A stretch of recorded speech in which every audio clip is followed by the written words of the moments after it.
ಇಂದು ಕಲಬುರಗಿಯಲ್ಲಿ ಬಂದ್ ಮಾಡಲಾಗಿತ್ತು. ಡಾಕ್ಟರ್ BR ಅಂಬೇಡ್ಕರ್ ಅವರ ಬಗ್ಗೆ ಅಮಿತ್ ಶಾ ಅವರು ನೀಡಿರುವ ಹೇಳಿಕೆಯನ್ನು ಖಂಡಿಸಿ ಕಲಬುರಗಿ ನಗರದಲ್ಲಿ ಬಂದ್ ಮಾಡಿದ್ದಾರೆ. ಈ ಒಂದು ಬಂದ್ ಹಿಂಸಾಚಾರಕ್ಕೆ ತಿರುಗ್ತಾ ಅನ್ನೋ ಮಾತು ಎಲ್ಲೆಡೆ ಕೇಳಿ ಬರ್ತಾ ಇದೆ. ಏಕೆಂದರೆ ಈ ಒಂದು ಬಂದ್ ಹೆಸರಿನಲ್ಲಿ ಯುವಕರಿಂದ ಬೈಕ್ ಸವಾರರ ಬೈಕ್ ಮೇಲೆ ಹಲ್ಲೆ ಮಾಡಿದ್ದಾರೆ, ಬಡಿಗೆಯಿಂದ ಹಲ್ಲೆ ಮಾಡಿದ್ದಾರೆ.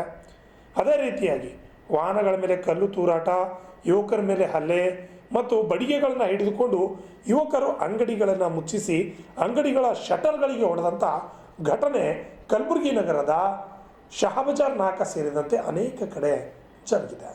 ಇಂದು ಕಲಬುರಗಿ ನಗರದಲ್ಲಿ ವಿವಿಧ ಸಂಘಟನೆಗಳ ನೇತೃತ್ವದಲ್ಲಿ ಬಂದ್ ಮಾಡಲಾಗಿತ್ತು. ಡಾಕ್ಟರ್ BR ಅಂಬೇಡ್ಕರ್ ಅವರ ಬಗ್ಗೆ ಅವಹೇಳನಕಾರಿಯಾಗಿ ಹೇಳಿಕೆ ನೀಡಿರುವ ಅಮಿತ್ ಶಾ ವಿರುದ್ಧ ಆಕ್ರೋಶ ವ್ಯಕ್ತಪಡಿಸುವ ಹಿನ್ನೆಲೆಯಲ್ಲಿ ಬಂದ್ ಮಾಡಲಾಗಿದೆ.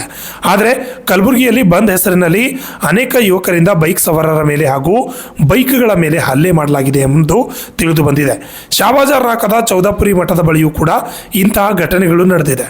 ಕೇವಲ ಒಂದೇ ಕಡೆಯಲ್ಲ, ಅನೇಕ ಕಡೆ ಈ ರೀತಿಯಾದ ಘಟನೆಗಳು ಕಲಬುರಗಿಯಲ್ಲಿ ನಡೆದಿರುವುದು ಕಂಡುಬಂದಿದೆ. Bureau report Kannada news Kalaburagi.